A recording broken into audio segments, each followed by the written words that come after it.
السلام عليكم ورحمة الله وبركاته. الحمد لله الذي وحده الصلاة والسلام على من لا نبي بعده. أما بعد فقد قال الله تعالى في القرآن الكريم: أعوذ بالله السميع العليم من الشيطان الرجيم من همزه ونفثه ونفثه. شهر رمضان الذي أنزل فيه القرآن. புகழும் புகழ்ச்சியும் ஏகிரவனாகி அல்லாஹ் ஒருவனுக்கு உரித்தாகி, அவரது சாந்தியும் சமாதானமும் அல்லாஹ்வின் தூதர் முஹம்மது ரசூலுல்லாஹ் ஸல்லல்லாஹு அலைஹி வஸல்லம் அவர்கள் மீதும், அவர்களை பின்பற்றி பூமியிலே வாழ்ந்து சென்ற உத்தம சத்திய சஹாபாக்கள் மீதும், அவர்களுக்கு பின்னால் யாரெல்லாம் இந்த பூமியிலே அல்லாஹ்வுடைய கட்டளைகளுக்கு கட்டுப்பட்டு அல்லாஹ்வின் தூதர் முஹம்மது ரசூலுல்லாஹ் ஸல்லல்லாஹு அலைஹி வஸல்லம் அவருடைய சுன்னாக்களை பின்பற்றி வாழ்ந்து சென்றவர்கள் மீதும், குறிப்பாக சிறப்பிற்குரிய மாதத்தில் சிறப்பிற்குரிய இடத்தில் அல்லாஹ்வுடைய அருளை வேண்டியவர்களாக, அவருடைய திருப்பொருத்தத்தை நாடியவர்களாக ஒன்று கூடியிருக்கக்கூடிய நம் அனைவரின் மீது, நம் குடும்பத்தார்கள் மீது மீண்டும் கௌரவமாக இந்த கூறியவனாக உரையை ஆரம்பம் செய்கின்றேன். அன்பு இஸ்லாமிய உறவுகளே, உண்மையிலேயே அல்லாஹ் நம்ம இந்த இஸ்லாமிய மார்க்கத்தில் தேர்வு செய்திருக்கிறான் இல்லையா? நம்ம எல்லாருக்குமே இந்த லா இலாஹ இல்லல்லாஹை கொடுத்தது யார்? அந்த அல்லாஹ் தான். அவன் நம்மை தேர்வு செய்து இந்த கலிமாவை நமக்கு தந்திருக்கிறான். ஏன்னா அல்லாஹ் முஃமின்களை பத்தி குர்ஆன்ல சொல்லும்போது ஒரு துஆ செய்வாங்கன்னு சொல்றான். அந்த துஆ எப்படியான துஆ அப்படின்னா, அல்ஹம்துலில்லாஹி அல்லதி ஹதானா லிஹாதா வமா குன்னா லினஹ்ததிய லௌலா அன் ஹதானல்லாஹ்.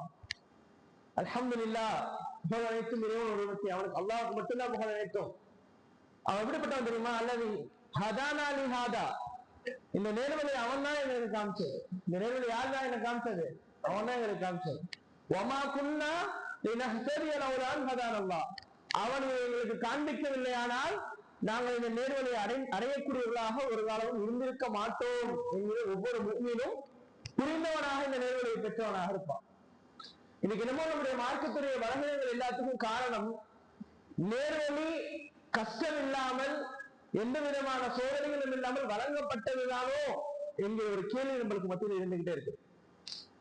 உதாரணத்துக்கு, போன் முஸ்லீம், அதாவது பிறப்பிலேயே முஸ்லீம்களாக இருக்கிறவங்களை விட இளைய இஸ்லாத்துக்கு வராங்க இல்லையா, பிற மதங்கள்ல இருந்து இஸ்லாத்துக்கு வரக்கூடிய மக்கள்கிட்ட இருக்கக்கூடிய பேணுதல் என்பது பிறப்பிலே இருக்கக்கூடிய முஸ்லீம்களுடைய பேணுதலை விட பல மடங்கு அதிகமாக இருக்கிறத நம்ம பார்க்க முடியுது யதார்த்தத்திலேயே. அப்ப இந்த நிகழ்வுகளை ஒப்பிட்டு பார்க்கும் பொழுது லா இலாஹ இல்லல்லாஹ் என்கிற இந்த கலிமா, இந்த நேர்வழி எந்த விதமான பிரச்சனையும் இல்லாமல் வழங்கப்பட்டதுனால அதனுடைய மதிப்பு புரியலையோ, அதனுடைய வேல்யூ இந்த சமுதாயம் புரியலையோ நம்ம கேட்கணுமோ தோணக்கூடிய ஒரு நிலைக்கு நம்மளை கொண்டு வந்து நிறுத்திருக்கு. ஆனா உண்மையிலேயே அல்லாஹ் தான் இதை நமக்கு தேர்வு செஞ்சு தந்திருக்கிறான். அதுக்கு நம்ம அதிகமாக அல்லாஹ்விற்கு நன்றி செலுத்தணும். இந்த துஆ ஓதுறது அழகானது. அல்ஹம்துலில்லாஹி அல்லதி ஹதானா லிஹாதா வமா குன்னா லினஹ்ததிய லௌலா அன் ஹதானல்லாஹ். குர்ஆன்ல இந்த வசனம் இடம்பெற்ற ஒரு வசனம் இது. அப்ப அதிகமாக நம்ம அல்லாஹ்விற்கு நன்றி செலுத்தணும். இந்த ஹிதாயத்தை தந்தது அல்லாஹ். வெறுமனே இந்த ஹிதாயத்தை தந்துட்டு, இந்த நேர்வழியை தந்துட்டு, இஸ்லாத்தை தந்துட்டு நம்மளை விடல. நபிமார்களை அல்லாஹ் இந்த நேர்வழியை மக்களுக்கு எடுத்து சொல்வதற்காக தான் அனுப்பினான். அல்லாஹ்வின் தூதர் முஹம்மது ரசூலுல்லாஹ் ஸல்லல்லாஹு அலைஹி வஸல்லம் அவர்களை இறுதி தூதராக இந்த இஸ்லாமிய மார்க்கத்தை மக்களுக்கு கொண்டு வந்து, இந்த உலக மக்களுக்கு கொண்டு வந்து சேர்க்கக்கூடிய ஒரு இறுதி தூதராக முஹம்மது ரசூலுல்லாஹ் ஸல்லல்லாஹு அலைஹி வஸல்லம் அல்லாஹ் ஆக்கினான். இப்ப ரசூலுல்லாஹ் ஸல்லல்லாஹு அலைஹி வஸல்லம் அவங்கள இறுதி தூதர் ஆக்கினதுக்கு பிறகு இந்த சமுதாயத்தில மார்க்கம் என்பது ரசூலுல்லாஹ் கொடுத்ததை தாண்டி ஒரு எதுவுமே இல்லை இல்லையா? அதற்கு பிறகு புதுசாக எதுவும் வரப்போறது இல்லை. அப்படியான அதற்கு பின்னால் இருக்கக்கூடிய காலகட்டம் எதை கொண்டு யாரை கொண்டு செயல்பட போகுது, எதை கொண்டு யாரை கொண்டு போக போகுது கியாமத் நாள் வரைக்கும்? யாரை கொண்டு? குர்ஆனும் சுன்னாவும் இருக்கும். நல்ல ஒரு விஷயத்தை புரிஞ்சுக்கோங்களேன்.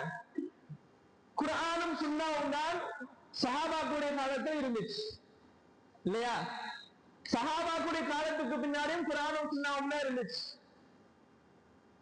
ஆனா நம்ம புரிய வேண்டிய விஷயம், குர்ஆனும் சுன்னாவும் மட்டும் இருந்தால் இந்த சமுதாயம் சரியான முறையில் நடந்துருமா? குர்ஆனும் சுன்னாவும் மட்டும் இருக்கு, அது மட்டும் இருந்தால் இந்த சமுதாயம் சரியான முறையில் நடந்துட முடியுமா? என்ன விஷயம்? அல்லாஹ் ஏன் ரசூலுல்லாஹ் ஸல்லல்லாஹு அலைஹி வஸல்லம் அனுப்புனான்? குர்ஆனையும் சுன்னாவையும் இறக்கி இருக்கலாம் தானே? குர்ஆனையும் சுன்னா இறக்கிட்டு மக்களை எவ்வாறு ஃபாலோ பண்ணுங்கன்னு சொல்லியிருக்கலாம்ல. ஏன் அல்லாஹ் நபிமார்களை இறக்கலாம்? வழிகாட்டி அவர்கள் தான் அந்த குர்ஆனையும் சுன்னாவையும் எப்படி விளங்க வேண்டும் என்பதை உங்களுக்கு சொல்லித் தருவாங்க. இன்னைக்கும் குர்ஆனும் சுன்னாவும் இருக்கு, கியாமத் நாள் வரைக்கும் குர்ஆனும் சுன்னாவும் இருக்கும். இல்லையா? ஆனா கியாமத்து நாளுடைய அடையாளங்கள் ஒண்ணு என்ன தெரியுமா? குர்ஆனும் சுன்னாவும் இருக்கும், ஆனால் அதை மக்களுக்கு சரியான முறையில் உபதேசிக்கக்கூடிய உலமாக்கள் இருக்க மாட்டார்கள். அந்த குர்ஆனையும் சுன்னாவையும் கொண்டு சரியான முறையில் மக்களை வழிநடத்தக்கூடிய ஆலிம்கள் இருக்க மாட்டார்கள். மாறாக யார்தான் எனக்கு இருப்பா? அதை பற்றி எந்த ஞானமும் இல்லாமல் ரசூலுல்லாஹி ஸல்லல்லாஹு அலைஹி வஸல்லம் தெளிவாக சொல்றாங்க, மடையர்களை மக்கள் தங்களுடைய தலைவர்களாக ஆக்கிக் கொள்வார்கள், மார்க்க விஷயத்தில் அவர்கள் தீர்ப்பை வழங்குவார்கள், தானும் வழிகட்டு மக்களையும் வழிகெடுப்பார்கள். சரி, நான் உங்கள்கிட்ட ஒரு கேள்வி கேட்கிறேன். மறுமை நாளுடைய அடையாளங்கள் ஒண்ணு, இல்ம் உயர்த்தப்படும் இல்லையா? இல்ம் உயர்த்தப்படும். குர்ஆனும் சுன்னாவும் இல்மா இல்லையா? குர்ஆனும் சுன்னாவும் இல்மா இல்லையா? இல்மா இல்லையா? சரி, மறுமை நாளுடைய அடையாளங்கள் ஒண்ணு, இல்ம் மறுமை நாளுடைய நெருக்கத்துல உயர்த்தப்படும். என்ன உயர்த்தப்படும்? இப்போ குர்ஆனும் சுன்னாவும் என்ன? குர்ஆனும் சுன்னாவும் இல்ம். மறுமை நாளுடைய அடையாளங்கள் ஒண்ணு, இல்ம் உயர்த்தப்படும். இப்ப என்ன உயர்த்தப்படும்? குர்ஆனும் சுன்னாவும் இல்லாம ஆயிடுமா? குர்ஆன் இல்லாம போயிடுமா? சுன்னா இல்லாம போயிடுமா? குர்ஆனும் ஹதீஸ், சுன்னாவின் ஹதீஸ் இல்லாம போயிடுமா? எல்லாமே இருக்கும். அந்த ஹதீஸுடைய விளக்கம் என்ன? உலமாக்கள் அவருடைய உயிர்கள் கைப்பற்றப்படும். உலமாக்களுடைய மரணம் தான் இல்ம் உயர்த்தப்படுவதற்கான மூல ஆதாரம். இன்னைக்கு நாம எல்லாருமே அல்லாஹ் பாதுகாத்தவர்களை தவிர நம்மளுக்கு மத்தியில் ஒரு கூட்டம் இருக்கு, நம்ம எல்லாருக்குமே தெரியும். குர்ஆனையும் சுன்னாவையும் நாம எப்படி விளங்குறோமோ அப்படி விளங்கிக்கலாம். ஒரு ஆலிம்கள்னு சொன்னவங்க நம்ம கேட்க தேவையில்லை. நம்மளுக்கு என்ன விளக்கம் தெரியுமோ அவர்கள் விளங்குறது தான் அப்படின்னு ஒரு கூட்டம் இருக்குதா இல்லையா? அந்த கூட்டத்துடைய வழிகேடுகளை பார்த்துக்கிட்டு இருக்கோமா இல்லையா? ஒவ்வொரு விஷயத்திலையும் நான் விளங்கணும், இதான் இப்படித்தான் விளங்க முடியுது, இதுதான் சரி அப்படின்னு சொல்லி மார்க்கத்திற்கு புறம்பான 1400 வருடங்களாக இல்லாத கருத்துக்களை குர்ஆனுக்கு சுன்னாவுக்கும் சொல்லக்கூடியவர்களை பார்த்துட்டு இருக்கோமா இல்லையா? இதோட விளைவு குர்ஆனும் சுன்னாவும் தான் இருக்குது. குர்ஆனும் சுன்னாவும் தான் இருக்குது. ஆனா எதற்கு, எதனால இந்த நிலை ஏற்பட்டிருக்கு? உலமாக்களுடைய சரியான வழிகாட்டுதல் அவர்களிடத்தில் இல்லை, அவர்கள் அதை எடுத்துக்கொள்ள, அதனால ஏற்பட்டிருக்கு. உலமாக்கள் என்பவர்கள் அல்லாஹ் ரசூலுல்லாஹி ஸல்லல்லாஹு அலைஹி வஸல்லம் நபிமார்களுக்கு பிறகு அல்லாஹ் இந்த சமுதாயத்தில் முக்கியத்துவப்படுத்தி வைத்திருக்கக்கூடிய முக்கியமான நபர்கள், இந்த மார்க்கத்துடைய ஆதாரங்கள் அவர்கள். குர்ஆனையும் சுன்னாவை மக்களுக்கு சரியான வழியில் வழிகாட்டக்கூடியவர்கள். ஆனா இன்னைக்கு நம்ம சமுதாயத்துல இதுல பெரிய ஒரு ஈடுபாடு இல்லை, இதை பத்தி ஒரு சரியான புரிதல் இல்லை. உலமாக்கள்லாம் யாரு? உலமாக்கள்லாம் யாரு? அதுலயுமே பிரச்சனை இருக்கு நம்மள்ட்ட. இந்த ஜும்மா மேலையில ஏறி பேசிட்டாங்க உலமாவா? இந்த மாதிரி தராவி பயானுக்கு இந்த சும்மா அபாவும் போட்டு தாடி வச்சுட்டு ஜாபெல்லாம் வச்சுட்டு உட்காந்துட்டா உலமாவா? யார் உலமா? உலமாக்கள் யார்? குறிப்பா சொல்லுனா, தமிழகத்துல நம்முடைய தமிழகத்தில் நம்மளுக்கு தெரியக்கூடிய பிரபலமான யாரா வேணாலும் இருக்கட்டும், யூடியூப்ல பார்க்கக்கூடிய ஆட்களா இருக்கட்டும், டிவியில பார்க்கக்கூடிய ஆட்களா இருக்கட்டும், நமக்கு மத்தியில் உரை நிகழ்த்தக்கூடிய யாரா வேணாலும் இருக்கட்டும், மார்க்க அடிப்படையில குர்ஆன் சுன்னாவின் அடிப்படையில இவர்கள் யாரும் உலமாக்கள் என்கிற அந்த வரையறைக்குள் வரமாட்டார்கள். யாருமே இவரெல்லாம் யாருப்ப அவர் யாரும் உலமாக்கள் யாருங்க? அவங்க அவர்கள் கல்வியை கற்றுக்கொண்டிருக்கக்கூடிய மாணவர்கள் என்கிற இடத்துல தான் வருவாங்க. கல்வியை கற்றுக்கொண்டிருக்கக்கூடிய ஆரம்ப நிலை மாணவர்கள் எல்லாரும். இப்ப இங்க தமிழகக்கூடிய மாணவர்கள், இப்ப நான்லாம் வந்து எல்கேஜி, இந்த மாணவர்கள் நான்லாம் இங்க எல்கேஜி, நம்மளை விட மூத்தவர்கள் first standard, second standard, 10th, 11th, 12th இருக்கு. இன்னும் அது degree, bachelor degree, master degree, PhD எல்லாம் இருக்குது. ஆனா பிஹெச்டி எல்லாம் நம்ம தமிழகத்துல கூட கிடையாது. மாஸ்டர் டிகிரி நம்ம தமிழகத்துல கூட கிடையாது. அதுல அந்த அளவுக்கு பெரிய நிலையில உள்ளவங்க. நாம இன்னைக்கு நம்ம சமுதாயம் வழிகட்ட போறதுக்கான குழப்பங்கள் ஏற்படுவதற்கான முக்கியமான காரணங்கள் வந்து யாரும் உலமா என்ற அடையாளம் நம்மளுக்கு இல்ல. அதனால அவர் அப்படி சொன்னாரு, இவர் இப்படி சொல்றாரு, அவர் அந்த கருத்தை சொல்றாரு, இவர் இந்த கருத்தை சொல்றாரு. குர்ஆனும் சுன்னாவும் மூத்த உலமாக்கள், மிகப்பெரிய உலமாக்கள் என்ன சொல்லியிருக்காங்களோ அதுதான் நம்மளுக்கு. உலமாக்களுக்கான வரைய பெருசு, அதை பத்தி பேசினா ஒரு நாள் ஓடிடும். சின்னதா ஒன்னே மட்டும் சொல்றேன். அவர்கள் பல ஆயிரக்கணக்கான ஹதீஸ்களை மனனம் செஞ்சிருப்பாங்க. வெறுமனே ஹதீஸுடைய நஷ்டம் மட்டும் கிடையாது, அதோடைய ஒவ்வொரு ராவியை பத்தியும் அவங்களுக்கு தெரியும். ராவியின் அந்த ஹதீஸ் அறிவிப்பாளர்களை பத்தி முழுமையா தெரியும். குர்ஆன் முழுமையை மனப்பாடம் பண்ணியிருப்பாங்க. வெறுமனே மனப்பாடம் மட்டும் கிடையாது, அதோடைய தஃசீர்கள் முதற்கொண்டு அவங்களுக்கு தெரியும். அந்த குர்ஆன் வசனங்களுடைய சபபுகள் முதற்கொண்டு தெரியும். பஹர், அவங்க கடல். உலமாக்கள் என்பது கல்வியோடைய கடல் அவங்க எல்லாம். ஆனா அவங்கள்ட்ட போய் கேட்டு பாருங்களேன், எனக்கு ஒண்ணும் தெரியாதுன்னு சொல்லுவாங்க. எனக்கு ஒண்ணும் தெரியாது சொல்லுவாங்க. ஆனா இன்னைக்கு நம்மளுக்கு மத்தியில் இருக்கக்கூடிய உலமாக்கள் அல்லாஹ் பாதுகாத்தவர்களை தவிர நிறைய பேர் எப்படி எல்லாம் தெரியும். அல்லாஹ் பாதுகாக்கணும். எந்த ஒண்ணுக்குமே தெரியாதுன்னு சொல்லக்கூடிய உலமாக்கள் பெரும்பகுதி இன்னைக்கு இல்லை. ஆனா கடந்த வரலாற்றுகள் எடுத்து பார்க்கும்போது மக்கள் மத்தியில பேசப்படும், நமக்கு இன்னைக்கு இருக்கிற உலமா பெரிய ஆள் வந்திருக்காராம்பா, பெரிய ஆளு வந்திருக்காராம்பா, பாப்பம்மா எல்லாம் வாங்க போய் பார்க்க போவாங்க. இமாம் அஹ்மது பின் ஹம்பல் நினைக்கிறேன், சரியா எனக்கு அந்த 4 மதுரை இமாம்கள் ஒரு ஆள் தான், சரியா பேர் எனக்கு குழப்பமா இருக்கு, மறந்துட்டேன். அப்ப இந்த ஆளு வந்திருக்காங்களா, வாங்கப்பா போவோம் அப்படின்னு சொல்லிட்டு போவாங்க. போயிட்டு அவங்கள்ட்ட கேள்வி கேட்பாங்க. அவங்கள்ட்டே சொல்லுவாங்க, இந்த மாதிரி கேள்வி போட்டோம், நீங்க தானே அது அப்படின்னா அவங்க இல்ல அப்படிதான் இல்ல அப்படின்றாங்க. அப்புறம் கேள்வி கேட்பாங்க. கிட்டத்தட்ட அவங்க கேட்ட கேள்விகளை 40க்கும் மேற்பட்ட கேள்விகளுக்கு எனக்கு தெரியாதுன்னு சொல்லிடுவாங்க. 40க்கும் மேற்பட்ட கேள்விகளுக்கு எனக்கு தெரியாதுன்றாங்க. அந்த கேட்ட மக்கள் போய் கேட்பாங்க, ஆனா உங்களை பத்தி வெளியில சொன்னது வேற, ஆனா உங்கள்கிட்ட கேட்ட வெறும் தெரியாதுன்னு சொல்றீங்க. மார்க்கத்தோட எல்லா விஷயங்களும் உங்களுக்கு தெரியும், எல்லா விதத்திலும் நீங்க பதிலளிப்பீங்கன்னு சொன்னாங்க, அதனாலதான் நாங்க வந்தோம். ஆனா நீங்க கேட்ட கேள்விக்கு பெரும்பாலான கேள்விகளுக்கு தெரியலன்னு சொல்லியிருக்கிறீங்க அப்படின்னு கேட்கும்போது அவங்க சொல்றாங்க, உங்கள்கிட்ட யாரெல்லாம் அப்படி சொன்னாங்களோ அவர் எல்லாரிடமும் போய் சொல்லுங்க, அவருக்கு எதுவுமே தெரியலன்னு, அவருக்கு எதுவுமே தெரியலன்னு போய் சொல்லுங்க அப்படின்னு சொல்லக்கூடியவர்கள் தான் உலமாக்கள் என்கிற இடத்துல இருந்தோம். எந்த அளவுக்கு அல்லாஹ்வுடைய தூதர் முக்கியத்துவப்படுத்துறாங்க அப்படிங்கிறது நல்லா புரியணும். அல்லாஹ் தூதர் ரசூலுல்லாஹி ஸல்லல்லாஹு அலைஹி வஸல்லம் சொன்ன ஒரு ஹதீஸ் இமாம் அல்பானி ரஹ்மத்துல்லாஹ் ஸஹீஹ்ங்கிற தரத்துல கொண்டு வராங்க. அபூ தாவூதுல பதிவு செய்யப்பட்ட ஹதீஸ். அல்லாஹ் இந்த உலகத்தில் ஒவ்வொரு நூற்றாண்டுடைய ஆரம்பத்திலையும், இந்த உலகத்தில் ஒவ்வொரு ரசூலுல்லாஹ்வுக்கு பிறகு ஒவ்வொரு நூற்றாண்டுடைய ஆரம்பத்திலையும் அல்லாஹ் ஒருவரை அனுப்புவான், இந்த மார்க்கத்தை புதுப்பிப்பார். இந்த மார்க்கத்தை புதுப்பிக்கக்கூடிய ஒருவரை அல்லாஹ் என்ன பண்ணுவான், அனுப்புவான். ரசூலுல்லாஹ்வுக்கு பிறகு யாரு இவங்க? உலமாக்கள். ஒவ்வொரு நூற்றாண்டுக்கும் அல்லாஹ் ஒருவரை அனுப்புவான். இந்த ஹதீஸுடைய விஷயத்துல நிறைய பேர் சில நூற்றாண்டுகள்ல பல பேர் வந்திருக்கிறாங்க அப்படிங்கிற மாதிரியான விஷயங்கள் சொல்றாங்க. நம்மளுக்கு எல்லாம் பிரபலமான இப்னு தைமியா ரஹ்மத்துல்லாஹ் அவருடைய, ஆனா யாருமே எடுத்துக்க பண்ண மாட்டாங்க. இதுல இன்னொரு விஷயம் பாருங்க, நான் தான் முஜத்தீத், நான் தான் இந்த மார்க்கத்தை புதுப்பிக்க வந்தேன்னு யாருமே சொல்லிக்க மாட்டாங்க. அதாவது நம்ம மார்க்கத்துடைய அடையாளங்கள் சொல்லப்படுதுல, மஹ்தி வருவாங்க, முஜத்தீத் இருக்காங்க, அப்படி இப்படி சொல்லப்படுதுல, இதுல மஹ்தி இஸ்லாம் வந்து நான் தான் மஹ்தின்னு சொல்லுவாங்களா? யார் அடையாளப்படுத்துவாங்களா மஹ்தின்னு? முஃமின்களுடைய ஒரு கூட்டம் தான் இவர்தான் மஹ்தின்னு அடையாளப்படுத்துவாங்க.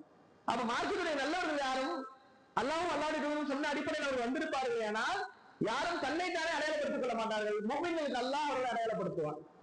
அப்படிதான் அந்த மார்க்கத்துல ஒவ்வொரு நூற்றாண்டும் அனுப்பப்படக்கூடிய அந்த முஜத்தீதுகளை, அது மார்க்கத்தை புதுப்பிக்கக்கூடியவங்க என்ன, மக்கள் எல்லாம் மார்க்கத்தை மறந்திருப்பாங்க, மார்க்கத்துடைய பல விஷயங்களை விட்டுருப்பாங்க. அவர் மூலமாக அல்லாஹ் என்ன பண்ணுவான், அந்த மார்க்க விஷயங்களை மக்களுக்கு திரும்பவும் புதுப்பிச்சு அவர்களுக்கு திரும்பவும் ஞாபகம் ஊட்டி இதெல்லாம் இருக்கிற மார்க்கத்துன்னு சொல்லக்கூடியவர்களாக அல்லாஹ் அனுப்பி வைப்பான். அப்ப நல்லா யோசிச்சு பாருங்க, குர்ஆனும் சுன்னாவும் இருக்கக்கூடிய காலகட்டத்தில் அல்லாஹ் எதை முக்கியப்படுத்துறான், உலமாக்களை முக்கியத்துவப்படுத்துறான்.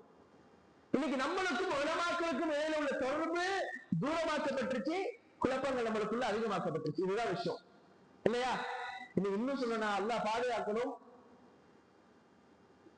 அட்லீஸ்ட் பள்ளி இமாமோட இந்த தொடர்பு கூட இப்ப வரக்கூடிய காலங்கள் என்ன ஆயிடும் போல, இல்லாம போயிடும் போல. ஏன் ஏன் அப்பப்ப கூட பள்ளி இமாம் இப்படி ஒரு ஹதீஸ் இருந்துச்சு இமாம், அது என்ன இருக்குன்னு தெரியுமா அப்படின்னு யார்கிட்ட கேட்டோம்? பள்ளி இமாம்கிட்ட கேட்டோம். இப்படி ஹதீஸ் இருக்கு, இப்படி சொல்றாங்களாங்க, அது இப்படித்தானா அப்படின்னு யார்கிட்ட கேட்டோம்? இமாம்கிட்ட கேட்டோம். இன்னும் யார்கிட்ட கேட்கிறோம்? இன்னைக்கு யார்கிட்ட கேட்கிறோம்? சாட் ஜிபிடி, பர்ப்ளெக்சிட்டி, வேற என்ன இருக்கு? எனக்கு இது ரெண்டாவது தெரியும். கேட்கிறோமா இல்ல? ஜெமினி இல்லையா? இன்னைக்கு சாட் ஜிபிடி உலமாக்கள் அதிகமாயாச்சு. இன்னைக்கு உலமாக்கள்கிட்ட வாதம் பண்றாங்க, யார வச்சு? சாட் ஜிபிடி வச்சு. நீங்க சொல்றது தப்புங்க, ஆனா ஒரு ஃபிக்ஹ் இஸ்லாம்ல 2 கருத்துல ஒண்ணு சொல்லியிருப்பாரு, நீங்க சொல்றது தப்புங்கன்னு எதை வச்சு வாதம் பண்ண முடிய ஆளா மாதிரி ஆச்சு. உண்மையில இதெல்லாம் பார்க்கும்போது மறுமையோட அடையாளம் சொல்லப்பட்டுச்சுல, வடையர்களை அவர்கள் தங்களுடைய தலைவர்களாக இருப்பார்கள், சிலர் இந்த சாட்சி பிடிலாம் அதை வரும் அப்படின்னு சொல்றாங்க. இதுதான் லிஸ்ட் உண்டு அப்படிங்கிறாங்க. அப்ப நம்ம சமுதாயம் உண்மையிலே உலமாக்களோட மிகப்பெரிய தொடர்பை நம்மளுக்கு ஏற்படுத்தணும். இந்த சமுதாயத்தினுடைய ஆளுங்கள், தாலிபுகள், மாணவர்கள், கல்வியை கற்றுக்கொள்ளவங்க எல்லாருமே யாருடைய தொடர்பை அதிகப்படுத்தணும்? உலமாக்களோட, மூத்த அறிஞர்களோட தொடர்பை ஏற்படுத்தணும் என்பதை நாம நல்ல முறையில புரிஞ்சுக்கணும். அவர்கள் மூலமாக தான் அல்லாஹ் நம்மளுக்கு கல்வியை தெளிவுபடுத்தும். குர்ஆன் சுன்னah மட்டும் இருந்தா பத்தாது, நம்மளுக்கு அதை தெளிவுபடுத்தக்கூடிய ஆட்கள் அல்லாஹ் நம்மளுக்கு தரணும். அல்லாஹ் ரசூலுல்லாஹ் ஸல்லல்லாஹு அலைஹி வஸல்லம் ஒரு ஹதீஸ், மன் யுரீதுல்லாஹு பிஹி கைரன் யுஃபக்கிஹுஹு ஃபித்தீன். அல்லாஹ் யாருக்கு நலவை நாடுகிறானோ யுஃபக்கிஹுஹு ஃபித்தீன், இந்த மார்க்கத்தில் அவருக்கு விளக்கத்தை ஏற்படுத்துவான். அப்ப இந்த ஹதீஸ்ல என்ன புரியுது? அல்லாஹ் ஸ்பெஷலா அதை ஏற்படுத்துவான். எல்லாருக்குமா அல்லாஹ் அப்படி செய்வான்? இல்ல. அப்ப அல்லாஹ் தேர்வு செய்வான். இந்த மார்க்கத்தை மக்களுக்கு தெளிவுபடுத்த, இந்த மார்க்கத்தை மக்களுக்கு சொல்ல அல்லாஹ் தேர்வு செய்வான். இந்த மேடைகள்ல பேசக்கூடிய யாராவது இருக்கட்டும், இங்க உட்கார்ந்து பேசக்கூடிய யாராவது இருக்கட்டும், சுயமாக யார் ஒருவர் அதில் அவருடைய விளக்கத்தை பேசினாலும் கண்டிப்பா அவர் மாட்டிக்கொள்வதற்கான வாய்ப்புகள் அதிகம். இந்த இடத்துல இருக்கிறவங்க அந்த இடத்துல இருக்கிறவங்களும் சேஃபா இங்க இல்ல, நம்ம ஒட்டுமொத்த தமிழகத்திலும் ஒட்டுமொத்த இந்தியாவிலையும் இருக்கக்கூடியவர்கள் சேஃபா இருக்கிறது என்னதான் வழி? மக்களுக்கு சொல்லணும், அதே சமயம் சேஃபாவும் அவங்க இருக்கணும், மக்களையும் சேஃபா வச்சுக்கணும். என்ன வழி? மூத்த உலமாக்களுடைய கல்வியிலிருந்து எடுத்துதான் அவங்களுக்கு கொடுக்கணும். ஒரு விஷயத்துக்கு என்ன மூத்த உலமாக்கள் இவங்க என்ன சொல்லியிருக்காங்க, அவங்க அக்குழு சுன்னால உள்ள உலமாக்கள் என்ன சொல்லியிருக்கிறாங்க எடுத்து பார்க்கணும், அதை மக்களுக்கு எடுத்து கொடுக்கணும். இல்லைன்னா கண்டிப்பாக மக்கள் மத்தியில் குழப்பம் ஏற்படுவதை யாராலையும் தடுக்க முடியாது என்பதை நம்ம புரிஞ்சுக்கணும். அன்பின் இஸ்லாமிய உறவுகள், அப்ப உலமாக்கள் என்பவர்கள் முக்கியம் நம்மளுக்கு இந்த சமுதாயத்தில் நம்ம விளங்கணும். அப்ப அதை படிக்கக்கூடிய, அதை அறிந்து கொள்ளக்கூடிய, அவர்களிடமிருந்து கல்வி எடுக்கக்கூடிய அளவிற்கான ஒரு சூழலை நம்ம சமுதாயத்தில் நம்ம ஏற்படுத்திக் கொள்ளணும். இப்ப இதை நம்மளுக்கு சொல்றதுக்கு நம்ம எல்லாராலையும் முடியுமா? அந்த ஆளும் என்ன சொன்னாங்க தேடி பார்க்கறதுக்கு, இது சம்பந்தமான அஹ்லு சுன்னாவுடைய நிலைப்பாடு என்னன்னு தேடி பார்க்கற அளவுக்கு நமக்கு முடியுமா? நம்ம எல்லாராலையும் முடியுமா? அதுக்கு நம்மளால எல்லாராலையும் நேரம் செலவிட முடியுமா? இல்ல. அப்ப அல்லாஹ் குர்ஆன்ல சொல்லும்போது ஒரு இடத்துல சொல்றான், உங்களில் ஒரு கூட்டத்தார் அல்லாஹ்வின் பாதையில போகட்டும், கல்வியை கற்றுக்கொள்ள போகட்டும். அவங்க போய் அல்லாஹ்வுடைய கல்வியை கற்றுக்கொண்டு திரும்பவும் அவங்க மக்கள் இடத்துல வரட்டும். உங்கள் ஒரு கூட்டத்தார் போட்டு எல்லாம் போவேலாம். அல்லாஹ் தெளிவா சொல்றான். போயிட்டு வந்து அவர்கள் அந்த கத்துக்கிட்டு வந்ததை கொண்டு மக்களிடம் நன்மையை எழுப்பினை விட்டும் அவர்கள் தடுக்கட்டும். இன்னைக்கு இந்த நிலைமை என்பது நம்ம சமுதாயத்துல குறைஞ்சிருக்கு, பெரும்பகுதிகள்ல குறைஞ்சிருக்கு. இன்னைக்கு இந்த நாகூர் அப்படிங்கிற பகுதியில இருந்து கல்வியை கற்றுக்கொள்வதற்கான வெளியில இருக்கக்கூடிய ஆட்சியோட எண்ணிக்கை அளவுக்கு கூட எனக்கு தெரிஞ்சு மற்ற ஊர்கள்ல கிடையாது. இப்ப நாகப்பட்டினத்தை எடுத்துக்கோங்களேன், கல்வியை கற்றுக்கொள்வதற்காண்டி போயிருக்கிறாரு, மாணவராக கல்வி கற்றுக்கொண்டிருக்கிறாரு, எத்தனை பேர் சொல்ல முடியும்? யாருமே இல்ல. அடுத்த காலங்கள் போகும்போது அங்க யார் இருக்க போறா? கேள்விக்குறி.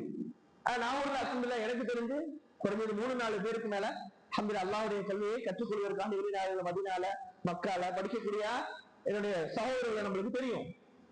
அல்லாஹ் அருள் செய்யட்டும், அவர்களை கொண்டு இந்த பகுதி, இந்த சுற்றுப்பட்ட பகுதியில் ஒட்டத்தையும் அல்லாஹ் பாதுகாக்கட்டும், கல்வியை கொண்டு அல்லாஹ் பாதுகாக்கட்டும். ஏன் இவ்வளவு குறைவான நிலை? இன்ஜினியருக்கு பஞ்சம் இல்ல, இனி என்னென்ன துறைகள் எல்லாம் இருக்கு, உலகம் சார்ந்த துறைகள், அது எதுலையுமே பஞ்சம் இல்லை. ஏன் மார்க்க கல்வியுடைய விஷயத்துல மட்டும், அதை கற்றுக்கொள்ளக்கூடிய விஷயத்துல மட்டும் ஏன் இன்னைக்கு பஞ்சம்? ஏன் அதுல ஆட்களே இல்ல? நான் உங்கள்ட்ட ஒரு கேள்வி கேட்கிறேன். நம்ம நாகப்பட்டினம் மாவட்டத்துல எத்தனை பள்ளிவாசல்கள் இருக்கு? நம்மளை சார்ந்த பள்ளிவாசல்கள் குறைஞ்சது எப்படி ஒரு 10க்கு மேல, 15 பள்ளிக்கு மேல இருக்குது. சரியா? இந்த 15 பள்ளியிலுமே படித்த சரியான முறையில் கல்வி கற்கக்கூடிய நிலையில் மாணவர்களாக இருக்கக்கூடியவர்கள் தான் இமாம்களாக இருக்கிறார்களா? எல்லா ஜும்மா மேடைகளும் அவர்கள் தான் ஜும்மா பயான் செய்கிறார்களா? யோசிங்க. இல்ல. ஏன்? ஆலிமுடைய பற்றாக்குறை. ஆலிமுடைய பற்றாக்குறையுடைய காரணம் பெரும்பகுதி தாயிகள் தான். சாதாரணமாக இருக்கக்கூடிய கல்வியில் ஆர்வம் கொண்ட ஊரிலே இருந்து கல்விக்கு தன்னால முயற்சி கற்றுக்கொள்ளக்கூடியவர்கள் தான் இருக்கிறார். ஆனா இந்த நிலைமை மாறணும். எல்லா ஜும்மா மேடைகளையும் அலங்கரிக்கக்கூடியவர்களாக ஆளுங்கள் உருவாகணும். அப்ப இதுக்கு யார்தான் முன்னெடுக்கணும்? இங்க இருக்கக்கூடிய ஒவ்வொரு பெற்றோர்களும், எனக்கு அல்லாஹ் நான் 2 ஆண் குழந்தைகளை கொடுத்திருக்கானா, ஒருத்தனை மார்க்க கல்விக்காண்டி நான் செலவிடுறேன், ஒருத்தனை உலக கல்விக்காண்டி செலவிடுறேன், அவன் உலக கல்வியை படிக்கட்டும். படிச்சு இவனுக்கு உணவு வரட்டு, அவன் பொருளாதார ரீதியில தேவை வரட்டும், இவன் என்ன பண்ணட்டும், மார்க்க கல்வியை மக்களுக்கு சொல்லட்டும். இன்னும் 2 ஆண் குழந்தைகளை பெற்ற, 3 ஆண் குழந்தைகளை பெற்ற, 4 ஆண் குழந்தைகளை பெற்ற பெற்றோர்களுக்கு வர வேண்டும். இல்ல அல்ஹம்துலில்லாஹ் இன்னைக்கு ஒரு சூழல் உருவாயிருக்குது. என் பிள்ளையை நான் படிக்க வைக்கணும் அப்படின்னா மார்க்க கல்வியோட உள்ள ஒரு கல்வி ஸ்தாபனத்துல படிக்க வைக்கணும் அப்படிங்கிற ஒரு எண்ணம் வந்திருக்குது. ஆனா இந்த எண்ணத்துலயும் கொஞ்சம் ஒரு சின்ன ட்விஸ்ட் இருக்குது. மார்க்க கல்வியோடு சேர்ந்த உலக கல்வி என் பிள்ளைக்கு கிடைச்சதை நான் பெருமிதம் அடைகிறேன் அப்படிங்கிற இடத்துல மார்க்க கல்வியோட உள்ள உலக கல்வி கிடைக்கிற இடம் இல்லைங்க அப்படின்னா கூட என்ன பண்ணிடுவாங்க, உலக கல்வியோட விஷயங்களை சேர்த்து விட்டுருவாங்க. ஆனா எத்தனை பேர் மார்க்க கல்வியோடு சேர்ந்த உலக கல்வி இல்லைன்னா பிரச்சனை, எனக்கு உலக கல்வி தேவையான மார்க்க கல்விக்கு அனுப்புறேன்னு சொல்லக்கூடிய எத்தனை பேர் மார்க்க கல்வியை நல்லா புரிஞ்சுக்கோங்க. மார்க்க கல்வியோடு சேர்ந்த உலக கல்வி கிடைச்சிச்சுன்னா அசம்பிளை நாங்க சேர்த்துருவோம் அப்படிம்பாங்க. ஆனா மார்க்க கல்வி உள்ள மாதிரி இல்லைங்கன்னா எத்தனை பேர் அப்படிங்கிற மார்க்க கல்வி எங்க கையை கல்வி அங்க மட்டும் போய் சேர்த்து உலக கல்வி அவரை பாத்துக்கிறேன்னு சொல்றது இல்ல. கல்வி எங்கதான் போவாங்க, அப்படியா மார்க்க கல்வியோட இல்லையா சில உலக கல்விக்கே போயிடுறேன் அப்படின்னு போவாங்க. உண்மையிலேயே இது மாற்றப்படணும், தப்புன்னு நான் சொல்லல, இது தப்பு இல்லை, ஆனா மாற்றப்படணும். இது மாறலன்னா கண்டிப்பாக மிகப்பெரிய சோதனைகளும் மிகப்பெரிய ஃபித்னாக்களும் நம்ம சமுதாயத்துல உருவெடுக்கும் என்பதில் எந்த விதமான மாற்று கருத்துக்களும் கிடையாது. அப்ப அந்த அடிப்படையில நாம எப்பயுமே சரி, நம்முடைய மார்க்கத்துக்காக நம்ம என்ன செய்யறோம், நான் என்னுடைய பிள்ளையை எதற்காக பெற்றெடுத்திருக்கேன், என்ன நோக்கத்துல என் பிள்ளையை பெற்றெடுத்திருக்கேன் அப்படிங்கிறத நம்ம எல்லாருமே என்ன பண்ணணும், ரொம்பவே யோசிக்கணும். பிள்ளையை பெற்றெடுத்தவங்களும் கேட்கிறேன், பிள்ளை பெற்றெடுக்கணும்னு நினைச்சிட்டு இருக்கிறவங்களும் கேட்கிறேன், இன்ஷா அல்லாஹ் திருமணம் முடிக்காத வாலிபர்களையும் கேட்கிறேன், நீங்க உங்க பிள்ளைகளை பெற்றெடுக்கும் பொழுது என்ன நோக்கத்திற்காக உங்க பிள்ளைகளை பெற்றெடுக்க போறீங்க, பெற்றெடுக்க போறோம்,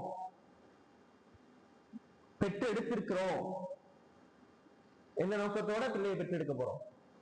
ஏன்னா அங்கதான் பிரச்சனையே, அங்க சரியில்லாதனாலதான் பின்னாடியும் சரியில்லை. என்ன நோக்கத்தோட நம்ம பிள்ளைகளை பெற்று எடுத்திருக்கிறோம், பெற்றெடுக்க போகிறோம் கேட்கிறேன். பிள்ளைகளை பெற்றெடுத்தவங்க சொல்லுங்க, பிள்ளைகளை பெற்றெடுக்க போறவங்க சொல்லுங்க, என்ன நோக்கத்தோட பிள்ளைகளை பெற்றெடுக்க போறோம் சொல்லுங்க. அல்லாஹ்விற்காக வேண்டியா, மார்க்கத்திற்காக வேண்டியா, அதுலதான் நம்ம கேள்விக்குறியில் இருக்கிறோம். ஏன்னா நம்மகிட்ட ஒரு நோக்கம் இல்லை. ஆனா இதே இதே இதே இதே நிலையில வாழக்கூடிய இன்னொரு சமுதாயம் நம்மளுக்கு கூட வாழ்ந்துட்டு இருக்கிறாங்க.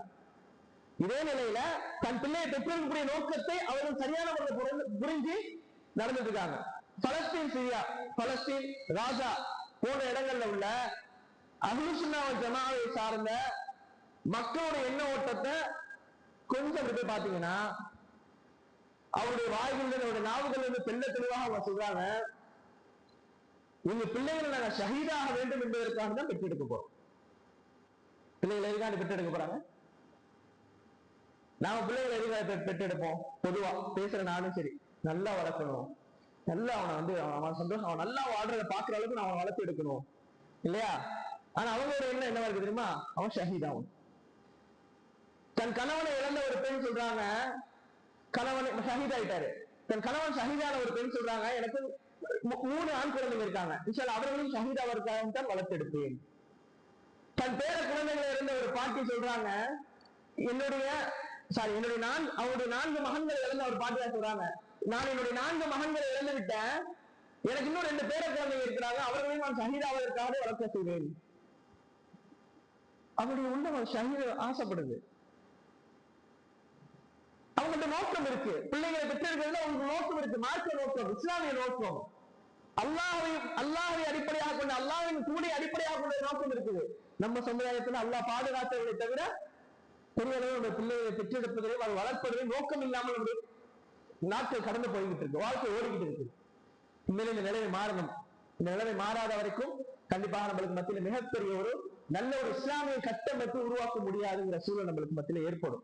அல்லாஹ் அதை விட்டு நம்ம எல்லாருமே பாதுகாக்கட்டும் இன்ஷா அல்லாஹ். அந்த அடிப்படையில இன்ஷா அல்லாஹ் நாம தொடர்ச்சியாக ஒரு கிதாபை எடுத்து பார்க்க இருக்கிறோம். ஏன்னு நான் இதை முக்கியத்துவப்படுத்தினேன் அப்படின்னா, உலமாக்கள் எந்த அளவுக்கு முக்கியம், இன்னைக்கு நம்ம சமுதாயத்திலேயே முக்கியம் அப்படிங்கிறதுக்கு நான் ஏன் வந்து இதை முக்கியத்துவப்படுத்துறேன். இன்ஷா அல்லாஹ் நம்ம வரக்கூடிய காலங்களில் நாளையிலிருந்து இமாம் நவவி ரஹ்மத்துல்லாஹி அவருடைய அர்பஊன் அன்-நவவி அப்படிங்கிற கிதாபை தான் என்ன பண்ண போறோம், பார்க்க போறோம். இந்த அர்பஊன் அன்-நவவி என்கிற கிதாப் மிக பிரபல்யமான ஒரு கிதாப், மிக பிரபல்யமான ஒரு கிதாப். அர்பஊன் அன்-நவவினா 40 ஹதீஸ்கள்னு அர்த்தம். 40 ஹதீஸ்கள் அப்படிங்கிற இமாம் நவவியுடைய 40 ஹதீஸ்கள். ஆனா நல்லா புரிஞ்சுக்கோங்க, இதே பேர்ல 12க்கும் மேற்பட்ட கிதாபுகள் இருக்கு. இதே பேர்ல இதே தலைப்புல 40 ஹதீஸ்கள் அப்படிங்கிற தலைப்புல வேற வேற உலமாக்கள் எழுதின 12க்கும் மேற்பட்ட கிதாபுகள் இருக்குது. ஆனால் இமாம் நவவியிலிருந்து இன்னைக்கு வரைக்கும் இமாம் நவவியோட அர்பவுன் நவவி என்கிற கிதாப் தான் அது எல்லாத்தையும் விட மேல இருக்கக்கூடிய ஒரு கிதாப். ஆரம்ப நிலை மாணவர்களுக்கு எல்லாருக்குமே அந்த உலமாக்கள் இந்த கிதாபை நீங்க படிங்கன்னு சொல்லக்கூடிய ஒரு கிதாப். பல உலமாக்கள் ஷரஹ் எழுதிய ஒரு கிதாப். பல உலமாக்கள் இன்னைக்கும் பாடம் எடுக்கக்கூடிய ஒரு கிதாப். ஹிஜ்ரி 600ல வாழ்ந்தவங்க, 6ஆம் நூற்றாண்டுல வாழ்ந்தவங்க நவவி ரஹ்மத்துல்லாஹ். இன்னைக்கும் அது பேசப்படுற எந்த அளவுக்கு கல்வியுடைய கிதாபாக இருக்கும், எந்த அளவுக்கு மார்க்க விஷயத்தை தனக்குள்ள உள்ளடக்கிய ஒரு கிதாபா இருக்கும், எந்த அளவுக்கு இந்த சமுதாயத்துக்கு தேவையுள்ள ஒரு கிதாபா இருக்கும். இன்ஷா அல்லாஹ் இமாம் நவவியை பத்தி நம்ம நாளைக்கு பார்ப்போம், ரஹ்மத்துல்லாஹ் பத்தி நாளைக்கு பார்ப்போம். பாருங்க, அத்தனை வருஷங்களுக்கு பிறகும் இன்றும் இமாம் நவவியை பத்தி நம்ம பேசுறோம்னா அவருடைய தந்தை கல்விக்காக தன் பிள்ளையை அர்ப்பணிச்சதுதான். இமாம் நவவி ரஹ்மத்துல்லாஹோட வாப்பா இமாம் நவவி ரஹ்மத்துல்லாஹ்வை கல்விக்காக அர்ப்பணித்ததன் விளைவுதான் இன்றும் அல்லாஹ் அவர்களை பற்றி பேச வச்சிருக்கிறான். அவருடைய கிதாபை மறுமை நாள் வரைக்கும் பாடம் எடுக்கப்படக்கூடிய ஒரு கிதாபாக ஆக்கி வைத்திருக்கிறான். இவருடைய நன்மை யாருக்கு போய் சேரும்? முழுமையாக எல்லாருக்குமே சேரும். யார் வரைக்கும் போய் சேரும்? யார் வரைக்கும் போய் சேரும்? இமாம் நவவியோட நின்றுமா? அவருடைய பெற்றோர்கள் வரைக்கும் போய் சேரும். நம்ம சமுதாயம் அதை புரியணும். இன்ஷா அல்லாஹ் நேரத்தில் நன்மைகளை முடிச்சுக்கிறேன். இன்ஷா அல்லாஹ் நம்ம சமுதாயத்துல கல்வியை கற்கக்கூடிய கல்வி நல்ல முறையில் அஹ்லுஸ் சுன்னah வல் ஜமாஅத் அடிப்படையில கற்று மக்களுக்கு எடுத்து சொல்லக்கூடிய நிறைய ஆலிம்கள் உருவாவதற்கு அல்லாஹ் நம் அனைவருக்கும் அருள் செய்வானாக என்று கூறியவனாக என் உரையை முடித்துக் கொள்கின்றேன். ரப்பனா ஆத்தினா ஃபித் துன்யா ஹஸனத்தன் வ ஃபில் ஆখিরাতি ஹஸனத்தன் வ கினா அஸாபன்னார். யா முகல்லிபல் குலூப் தப்பித் கல்பி அலா தீனிக் யா முஸர்ரிஃபல் குலூப் ஸர்ரிஃப் குலூபனா அலா தாஅத்திக் வ ஆখির தஅவானா அல்ஹம்துலில்லாஹி ரப்பில் ஆலமீன். சுப்ஹானக்கல்லாஹு வ பிஹம்திக் அஷ்ஹது அன் லா இலாஹா இல்லா அன்த அஸ்தக்ஃபிருக வ அத்தூபு இலைக். அஸ்ஸலாமு அலைக்கும் வ ரஹ்மத்துல்லாஹி வ பரகாத்துஹு.